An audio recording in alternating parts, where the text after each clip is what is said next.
Friends, नमस्कार, राधे कृष्णा। मैं हूँ श्वेता और मैं आपका एक बार फिर से स्वागत करती हूँ आपके अपने यूट्यूब चैनल श्वेता एजुकेशनल पर। तो फ्रेंड्स, अगर आपको हमारा चैनल अच्छा लगे तो आप हमारे चैनल को सब्सक्राइब कीजिए। और हाँ दोस्तों, सबसे पहले नोटिफिकेशन पाने के लिए please press the bell icon. तो चलिए हम आज का टॉपिक शुरू करते हैं।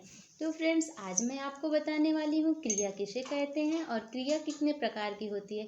साथ ही हम इस वीडियो में ये जानेंगे कि सकर्मक क्रिया, अकर्मक क्रिया तथा प्रणार्थक क्रिया को पहचानने की एक आसान से ही ट्रिक, ठीक है।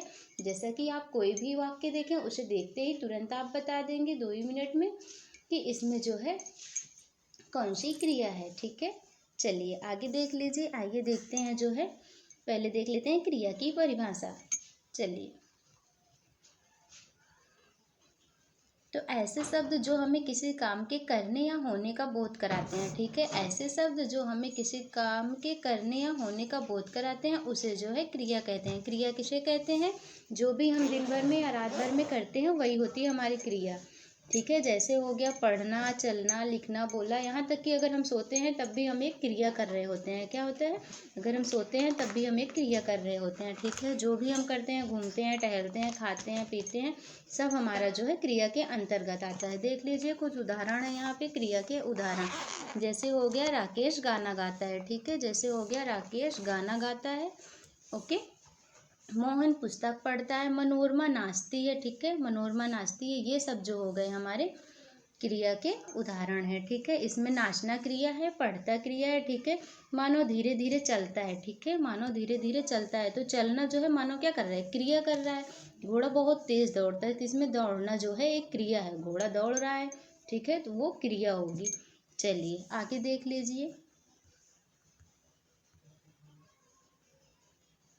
आगे है फ्रेंड्स क्रिया के, ठीक है, कर्म, जाति तथा रचना के आधार पर, ठीक है। कर्म जाति, अगर आपसे पूछा जाए कर्म या रचना के आधार पर क्रिया के कितने भेद होते हैं, तो कर्म और रचना के आधार पर क्रिया के मुख्यतः 2 भेद होते हैं, ठीक है।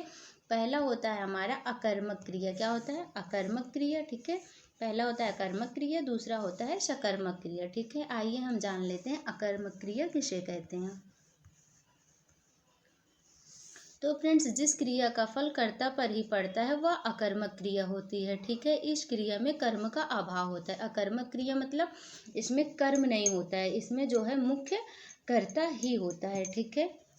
चलिए देख लीजिए। जैसे वाक्य दिया है श्याम पढ़ता है, जैसे श्याम पढ़ता है, मोहन खाता है, ठीक है, वह घूमता है, चलता है, ठीक है।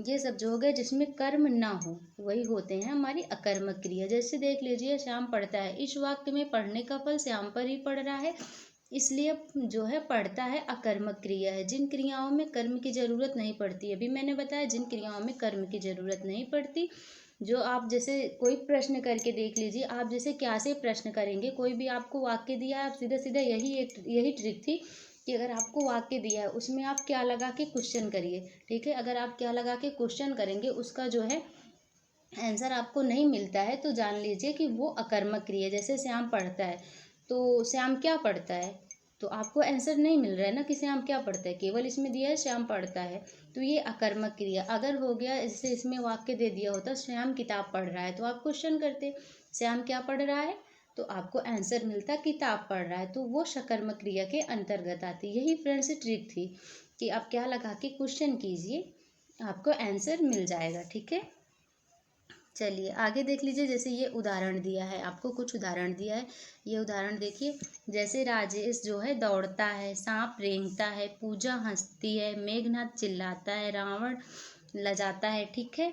तो इसमें क्या है? अगर आप जैसे राजेश क्या दौड़ता है, तो कोई आंसर नहीं मिला। सांप रेंगता है, ठीक है, जो है सांप कैसे रेंगता है, ये आंसर नहीं मिल रहा। पूजा हंसती है, कैसे हंसती है, तो आप क्वेश्चन कीजिए वाक्य से। अगर आपको आंसर ना मिले तो वो अकर्मक क्रिया होगी, अगर आपको आंसर मिल जाए तो वो सकर्मक क्रिया होगी, ठीक है। अकर्मक क्रिया में जो है कर्म का अभाव रहता है, ठीक है। चलिए, आई होप फ्रेंड्स आपको समझ में आ गया होगा। आगे देखिए सकर्मक क्रिया। चलिए, जिस क्रिया में कर्म का होना जरूरी होता है, ठीक है। सकर्मक क्रिया में क्या होता है? कर्म का होना जरूरी होता है, वो होती है हमारी सकर्मक क्रिया। मतलब सकर्मक से ही पता चल रहा है कि कर्म के साथ, ठीक है, कर्म के साथ। अकर्मक में जो होता है कर्म नहीं होता है, जबकि सकर्मक से ही आपको पता चल रहा है कि जो है कर्म के साथ, ठीक है। इन क्रियाओं पर जो है कर्ता पर असर पड़कर कर्म पर पड़ता है, ठीक है। सकर्मक क्रिया अर्थात सकर्मक क्रिया के साथ कर्म का होना जरूरी होता है, ठीक है। चलिए जैसे देख लीजिए, आपको ये दिया है एग्जाम्पल, देखिए विकास पानी पीता है, ठीक है। विकास पानी पीता है, इसमें जो है पीता है क्रिया है, क्रिया का फल जो है कर्ता पर न पड़ के किस पे, कर्म पर पड़ रहा है। कर्म यानी कर्म इसमें क्या है, पानी है, ठीक है। कर्म हमारा क्या है, विकास पानी पीता है। विकास क्या पीता है, पानी पीता है ना, तो पानी जो है हमारा एक कर्म है, एक ऑब्जेक्ट है, ठीक है। अतः ये जो है सकर्मक क्रिया है। आप एग्जाम्पल देख लीजिए, आपको इजीली समझ में आ जाएगा, ठीक है। चलिए जैसे ये दिया है फ्रेंड्स, रामेश जो है फल खाता है, क्या खाता है, फल खाता है। तो इसमें फल जो है हमारा कर्म है, ठीक है। सुदर्शन गाड़ी चलाता है, क्या चलाता है, गाड़ी चलाता है। अगर यही होता सुदर्शन चलाता है तो उसमें जो है आपको अकर्मक क्रिया रहती है, लेकिन इसमें कर्म है, ठीक है। सुदर्शन गाड़ी चलाता है तो ये आपकी सकर्मक क्रिया हो जाएगी। मैं बाइक चलाता हूँ, रमा सब्जी बनाती है, ठीक है। सुरेश सामान लाता है, ओके। सुरेश क्या लाता है, सामान लाता है। तो ये जो है हमारी सारी सकर्मक क्रिया हैं। जैसे मैं अभी बोलूँ, मैं वीडियो बनाती हूँ, ठीक है। मैं वीडियो बनाती हूँ, मैं बच्चों को पढ़ाती हूँ, तो मैं वीडियो बनाती हूँ, ठीक है। इसमें क्या होगी, क्या बनाती हूँ, वीडियो बनाती हूँ। तो ये जो है एक सकर्मक क्रिया, अभी मैं जो क्रिया कर रही हूँ वो एक सकर्मक क्रिया है, ठीक है। तो आगे देख लीजिए, चलिए ये हो गया हमारा कंप्लीट। आगे है सकर्मक क्रिया के भेद, ठीक है। तो फ्रेंड्स अकर्मक क्रिया के तो कोई भेद नहीं होती, लेकिन हमारी सकर्मक क्रिया जो होती है, यही पे आपको समझने वाली बात है। हमारी सकर्मक क्रिया जो होती है दो प्रकार की होती है। कितने प्रकार की होती है, दो प्रकार की होती है। पहली होती है एक कर्मक क्रिया, ठीक है, और दूसरी होती है द्विकर्मक क्रिया। एक कर्मक क्रिया में क्या होता है, एक ही कर्म होता है, ठीक है, और द्विकर्मक क्रिया में दो कर्म होता है। यहीं पे कंफ्यूजन होती है शुरू, ठीक है। आप ध्यान से समझिएगा। पहले देख लीजिए एक कर्मक क्रिया, ठीक है। जिस क्रिया में एक ही कर्म आए, क्या हुआ, जिस क्रिया में एक ही कर्म आए वो होती है हमारी क्या, अकर्मक क्रिया, ठीक है। जैसे तुषार गाड़ी चलाता है, तो ये तो सिंपल हो गया। तुषार गाड़ी चलाता है, क्या चलाता है, गाड़ी चलाता है, ठीक है। तो ये इसमें एक ही कर्म है, ठीक है। तो ये हो गई हमारी एक कर्मक क्रिया, ठीक है। चलिए आगे देख लीजिए, आगे है हमारा द्विकर्मक क्रिया, ठीक है। द्विकर्मक क्रिया, जिस क्रिया में दो कर्म होते हैं वो कहलाती है द्विकर्मक क्रिया, ठीक है। इसमें पहला कर्म जो होता है हमारा सजीव होता है, ठीक है। पहला कर्म जो होता है सजीव होता है और दूसरा कर्म जो होता है निर्जीव होता है, ठीक है। एग्जाम्पल देख लीजिए, समझ में आ जाएगा। जैसे हो गया, श्याम ने राधा को रुपए दिए, ठीक है। ऊपर दिए गए उदाहरण में देना क्रिया के कर्म दो हैं, ठीक है। देना क्रिया के कर्म दो हैं, राधा एवं रुपए, ठीक है। अभी मैंने बताया कि जो होता है हमारा पहला कर्म जो होता है सजीव होता है, दूसरा निर्जीव होता है। तो इसमें देखिए दो ऑब्जेक्ट है, पहला हो गया राधा, दूसरा हो गया रुपए, ठीक है। तो राधा क्या है, राधा एक सजीव कर्म है, जबकि रुपए जो है एक निर्जीव कर्म है। तो इसमें सीधा सीधा है फ्रेंड्स कि दो जो है दो कर्म आते हैं, वही होती है हमारी द्विकर्मक क्रिया, ठीक है। जैसे मोहन सोहन को पेन देता है, ठीक है। मोहन सोहन को पेन देता है, तो सोहन, ठीक है, एक जो है सोहन और दूसरा ऑब्जेक्ट, वो दूसरा कर्म जो है हमारा पेन है, ठीक है। तो एक सजीव कर्म होता है, एक निर्जीव कर्म होता है, वही होते हैं हमारे जो है द्विकर्मक क्रिया। चलिए आगे देख लीजिए। आगे है फ्रेंड्स संरचना के आधार पर। अभी तक था जो है कर्म और रचना के आधार पर हमारी क्रिया जो होते हैं दो भेद होते हैं, सकर्मक क्रिया, अकर्मक क्रिया। और जो है सकर्मक क्रिया दो प्रकार की होती है, द्विकर्मक और एक कर्मक, ठीक है। अब देख लीजिए संरचना के आधार पर क्रिया के भेद। तो फ्रेंड्स संरचना के आधार पर अगर आपसे पूछा जाए तो जो है चार प्रकार के हमारे होते हैं, ठीक है। चार प्रकार की हमारी क्रियाएं होती हैं संरचना के आधार पर। पहली होती है प्रेरणार्थक क्रिया, ठीक है। सकर्मक क्रिया, अकर्मक क्रिया और प्रेरणार्थक क्रिया, इन तीनों क्रियाओं से कई सारे क्वेश्चन हमारे हर एक एग्जाम में पूछे जाते हैं। तो इन तीनों को आप जो है जरा गौर से देख लीजिएगा, ठीक है। तो देख लीजिए प्रेरणार्थक क्रिया किसे कहते हैं। तो जिस क्रिया से यह ज्ञात हो कि कर्ता स्वयं काम न करके किसी और से काम करा रहा होता है, ठीक है।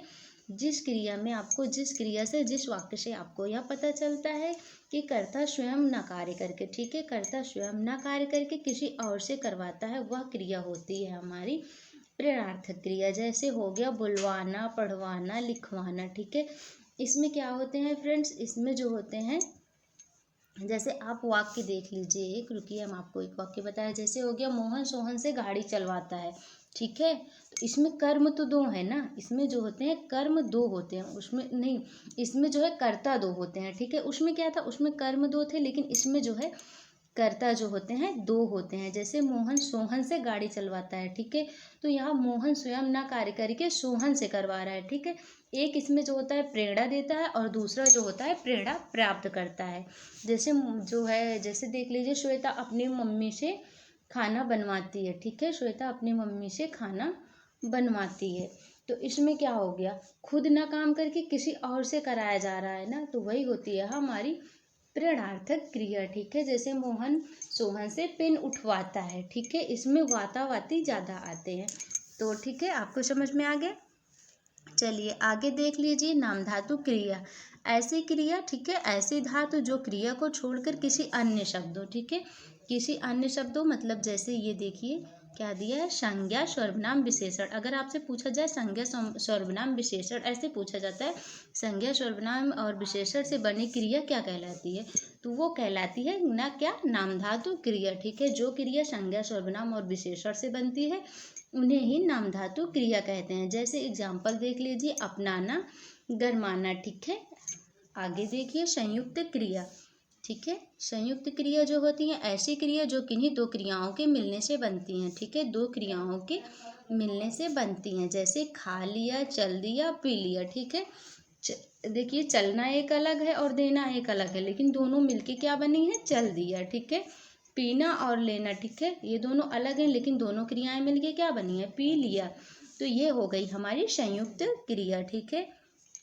आगे देख लीजिए फ्रेंड्स, आगे क्रिया है कृदंत क्रिया, ठीक है। क्या है, कृदंत क्रिया। जब किसी क्रिया में प्रत्यय, ठीक है, प्रत्यय क्या होते हैं, प्रत्यय जो होते हैं हमारे शब्द के पीछे जुड़ते हैं। क्या, कहाँ जुड़ते हैं, शब्द के पीछे जुड़ते हैं। और उपसर्ग जो होते हैं हमारे शब्द के आगे जुड़ते हैं। तो अगर जो है पूछा जाए कभी भी कृदंत क्रिया किसे कहते हैं, तो देखिए जब किसी क्रिया के पीछे प्रत्यय जोड़कर उसका क्रिया का जो है नया रूप दे दिया जाता है, ठीक है। तो वही होती है हमारी क्या, कृदंत क्रिया, ठीक है। कौन सी क्रिया, कृदंत क्रिया होती है। जैसे हो गया दौड़ना, भगाता, ठीक है। जैसे हो गया दौड़ना, भगाता। तो आपने क्या समझा, जो क्रियाएं जो होती हैं जिसमें प्रत्यय जोड़ दिया जाता है, पीछे लगता है प्रत्यय, अगर प्रत्यय जोड़ दिया जाता है वही होती है हमारी कृदंत क्रिया। तो आई होप फ्रेंड्स आपको हमारा वीडियो बहुत ही अच्छा लगा होगा। अगर आपको वीडियो अच्छा लगा है तो लाइक एंड शेयर कीजिए, ठीक है। मिलते हैं अपने नेक्स्ट वीडियो में, तब तक के लिए bye bye, take care, see you.